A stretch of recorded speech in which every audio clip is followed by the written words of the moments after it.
In honor of Sean's new future, I came tonight dressed as a dot-com millionaire.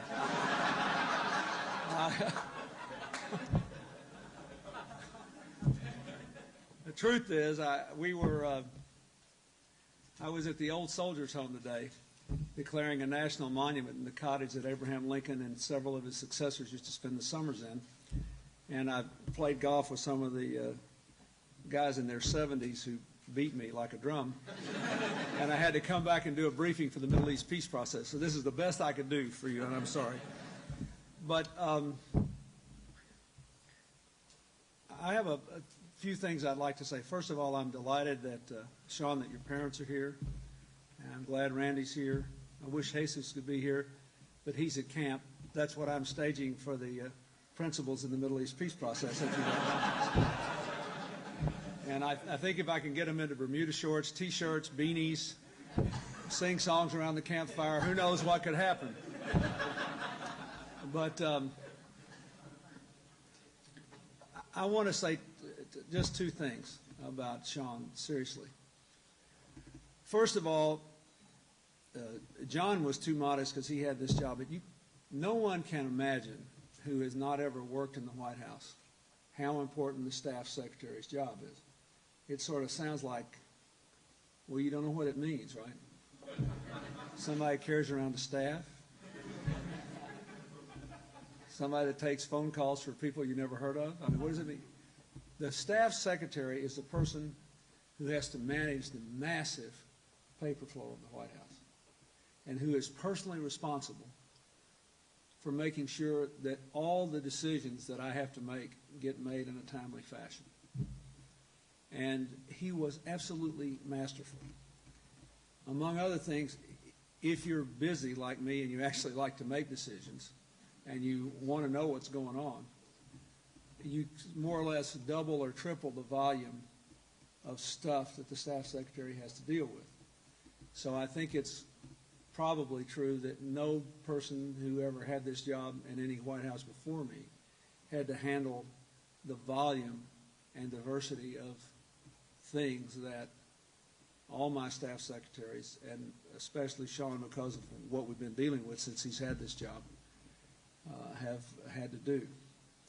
And he was great at giving me little summaries so I didn't have to read every last word, which I have a bad tendency to do anyway. And so I'd get the 5-page memo, and there was Sean's 4 paragraphs. Here are your decisions. Report back in 24 hours. And I said, yes, sir, and always did it. And as a result, the Republic did not collapse. But, I mean, you need to know this is one of the most important jobs in the entire executive branch of government. We literally would not function if somebody didn't organize it all, drive it through, and, you know, I carry around this big, heavy briefcase all the time, and I'd forget stuff because I just have such a massive volume. So Sean never let me forget. Go pull this out of your briefcase and make this decision now. And it's a very, very significant thing. And so for whatever good we have done America out of the White House during the period of his service, he deserves a fair measure of credit. Because now that I have been here 7.5 years, I understand why my predecessors left a lot of things undone that they probably meant to do. Because you could literally spend 18 hours a day here being very busy and never getting anything done if there wasn't somebody there to organize and prioritize and drive through a process for making the decisions that have to be made. The second thing that I want to say about him is that he is a wonderful human being. Everybody here in the White House loves him and respects him. He has broadened our horizons and done it all in unfailing good humor. He's kept us all in a fairly positive frame of mind, which was no mean feat the last couple of years. But we managed to do it.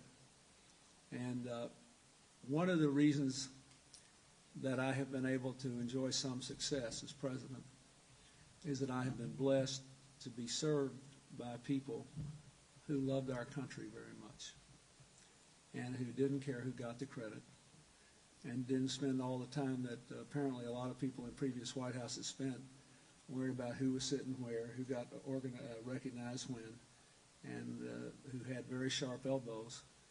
And the sharper your elbows get, the duller your judgment gets. And he really embodied, in my view, the best of the young people and the idealism and the devotion to public service and to building one American community across all the lines that superficially divide us. I really love this guy, and he has been just wonderful. And he has made a really wonderful contribution. And I guess I should add one thing. For the paranoids in the press, I did not send him to New York just to help Hillary. Although if it works out that way, I would not be displeased. We'll miss you. You've been fabulous. And your parents and your friends should be very proud of you. Thank you.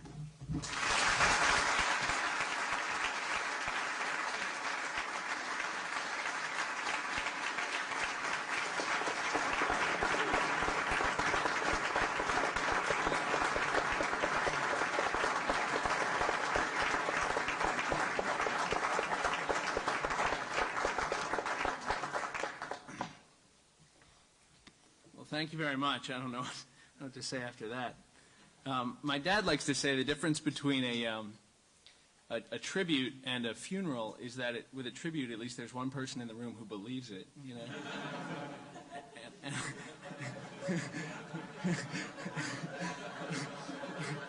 I want you to know, Mr. President, I believe every word that you said.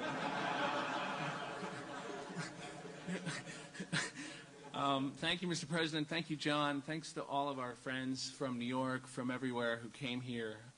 Randy's family, my family. You know, Mr. President, this is a strange program order. You know, people who don't work here don't know this, but the President always speaks last. And so it's very odd that anyone gets to speak after the President. So I just have to take a page out of his book and say, wasn't he great? Sure, go on, give him a hand.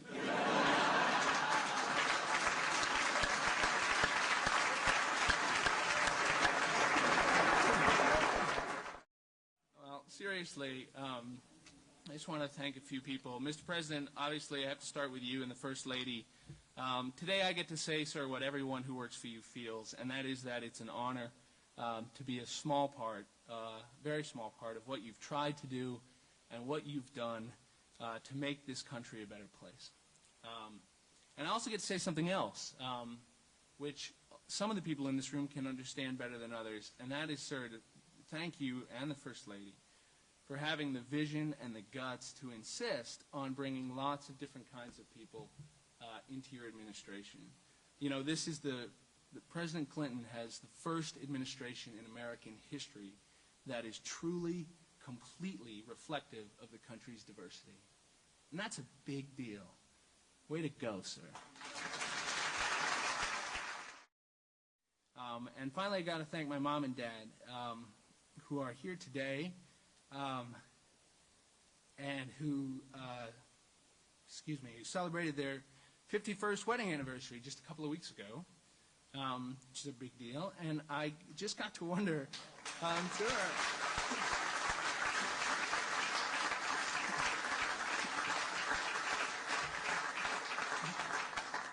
Aren't they terrific? Give them a hand. Go ahead. Always wanted to do that. And I just, you know, I got to wondering when I was coming down here, and I just thought to myself, you know, as someone with a small kid, I just thought to myself, I just wonder, that whole time I was growing up, whether there was ever a time where you thought that maybe one day you'd be standing here with the President of the United States doing this. And they're both shaking their heads. That's right. Well, I hope if you did, that it made you proud, because you've always made me proud. Proud of your values. I'm proud that you know who you are. I'm proud that you live your values. And I'm proud to be your son, and I'm honored to have you here. And finally, I want to thank my partner, Randy, and our kid, Jesus. Jesus is far away at camp for a couple of weeks and couldn't be here today. He's clearly got his priorities straight. He's also so jaded about the White House at this point, Mr. President. One of my favorite pictures is of him running away from meeting the President of the United States. It's a true story. The New York Yankees were in this room. The President was in that room, and he went right by him. And the photographer caught this picture of the President going, "Who was that? I said, now there's a child who knows. It's President of the United States, Derek Jeter. I don't know. But he could not be here today, and it's probably just as well that he's not, because if he were, Randy, he would just die when he hears what I'm going to say, which is that you guys are just about the whole thing for me. And you elevate me, and you're the air that I breathe. So thank you for putting up with me these last few years and giving me the best things that I have and for making me the best things that I am. Thank you all.